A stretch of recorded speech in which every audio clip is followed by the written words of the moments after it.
My next guest proudly calls himself a hacker, but don't worry, he's one of the good guys, a cyber expert who exposes the flaws in our digital defence to stop scammers before they strike. I'm Penny Lane and welcome to In the Driver's Seat.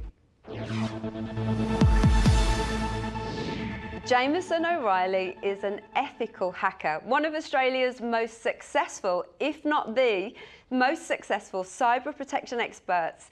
But he has had the most humble beginnings you could ever imagine, and he joins me now. Welcome to the show. Hey, Penny. Hi, Jamieson, how are you? Good, thank you. Now, first off, what is an ethical hacker? Yeah, right. So an ethical hacker gets paid by, banks and governments and companies to hack them before, the cyber criminals do. And were you ever tempted to go to the dark side, seeing how vulnerable we are with all of our security? No, I've been fortunate or unfortunate enough to see what happens when you do that. And what have you seen? Can you tell me some of the things that you've seen? Yeah, I'm 34 now, but growing up, I was introduced to hacking or crime pretty early on and saw some of the impacts of that. So my kind of into cybersecurity was that when I was about 14 years old, a lot of my family members went to prison, and I was literally like living on the streets, surrounded by people who were, doing things like hacking ATMs and hacking bank accounts. And pretty much all of them ended up inside prison or even worse in some cases. And were you involved in that when you were younger? Look, I was definitely around it. Growing up in like poverty before that as a young child, like in housing commission, I often say to people, if you're given a choice, if you feel like you've already been set back quite far in life and you're angry at the world and whatnot, if someone gives you a shortcut, you're probably going to take it. So yeah, I was definitely around it and seeing everything going on. And what was your childhood like? Probably there's a lot of people in Australia that could share a similar story. Grew up in the 90s, in housing commission, like single mother home. Like my dad and my uncles were in and out of prison, didn't really see them much. And so from like ages 2 to about 7 or 8, I lived with my mother in a far north New South Wales place called Lismore. It's quite the place that we lived was called Ginellaba. Even to this day, it's kind of got a name for being like a bit of a ghetto. But yeah, some pretty crazy stuff happened there. So, Jamieson, you've definitely turned your life around now. So how did you get into computers and cybersecurity and become a white hat hacker? And did you have any formal education?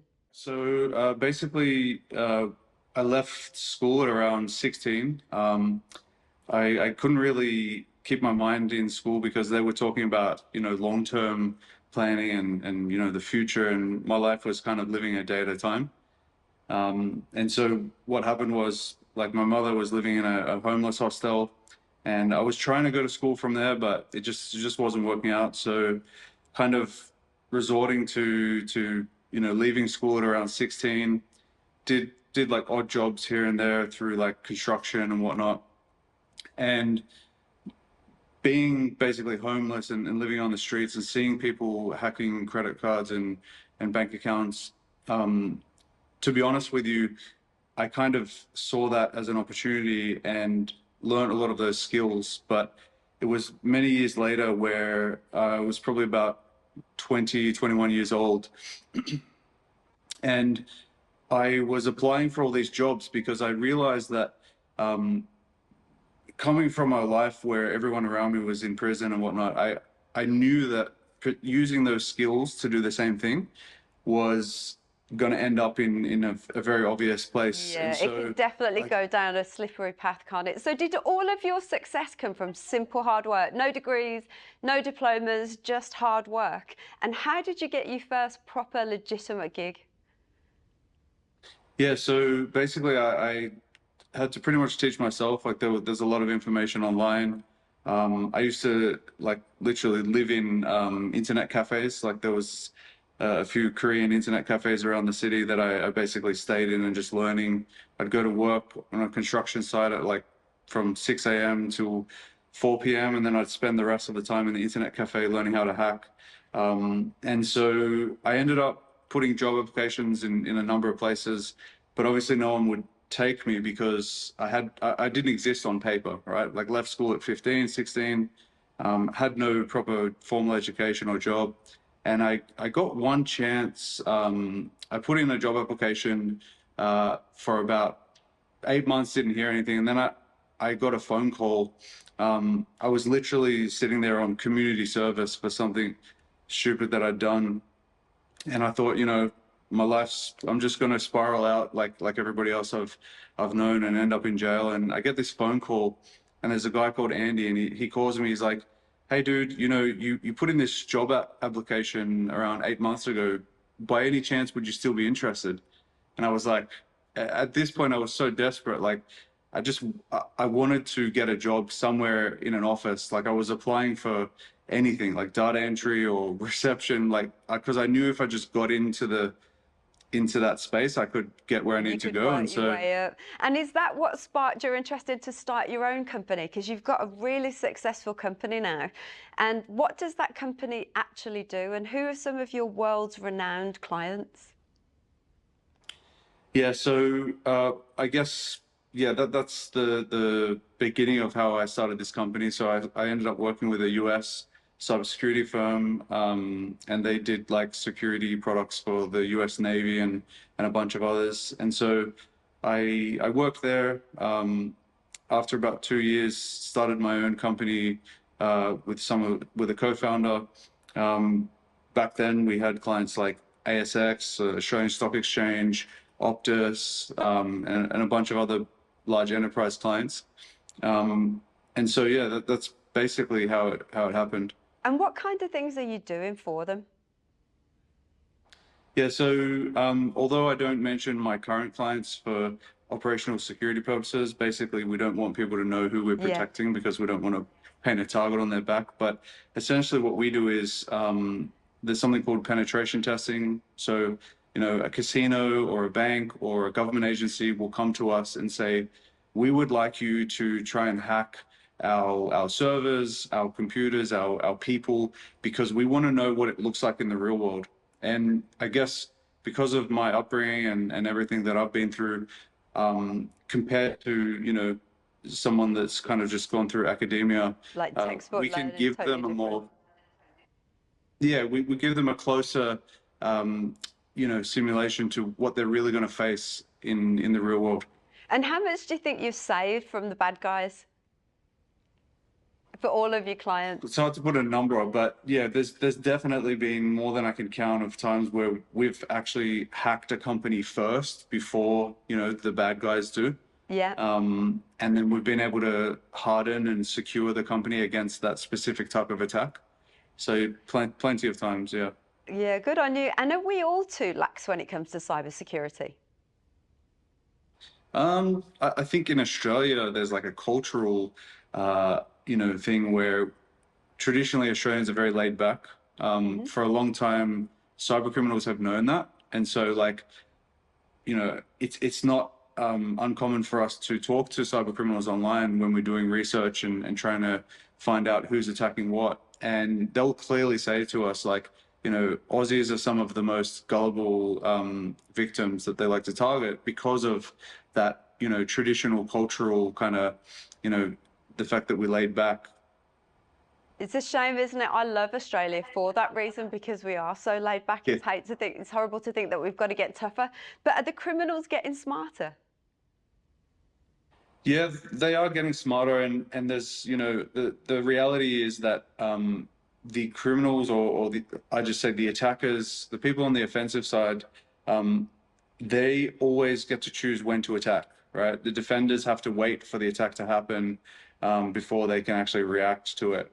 And so, yeah, for the longest time, the attackers have kind of had the edge, and they're forced to evolve because as the defenders get better, the attackers are forced to come up with new methods and new strategies. What dangers do you think we face in the years ahead?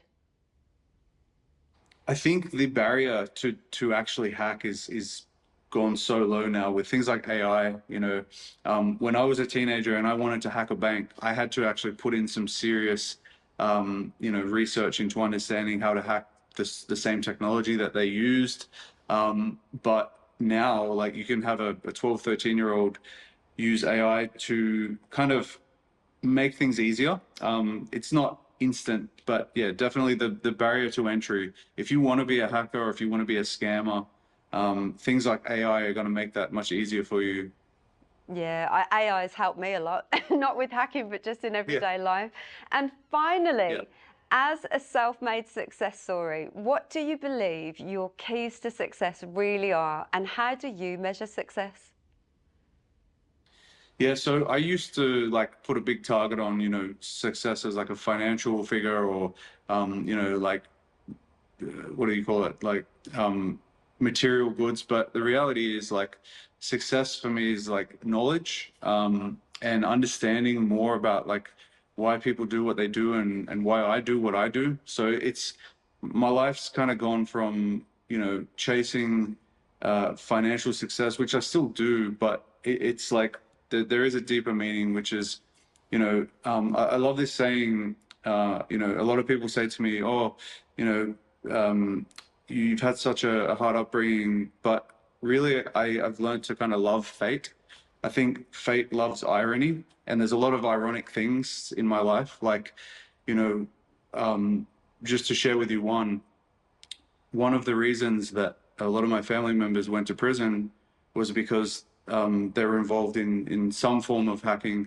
And, just a few months ago, I was sitting down having lunch with the head of security of one of the companies involved in that was like 20 years ago. So there's a lot of irony. And I think that you'd gone from learn hacking to them love, to sitting there with them. That's a protecting big, them. big jump. I can't believe we're out of time. I love people that turn their lives around, and you really have done that against all the adversity that you had. And I know there's a lot more to your story, knowing you, Jamieson. So thank you for sharing. I can't believe we're out of time, but thank you so much for sharing that with us. I've got a million more questions. We'll have to have you back on. Thanks for coming in, Jamieson O'Reilly. Thank you. In the Driver's Seat is brought to you by the Perfect Cosmetics Company. This is Ticker, and we'll be right back. You're watching Ticker. We'll have more in just a few minutes.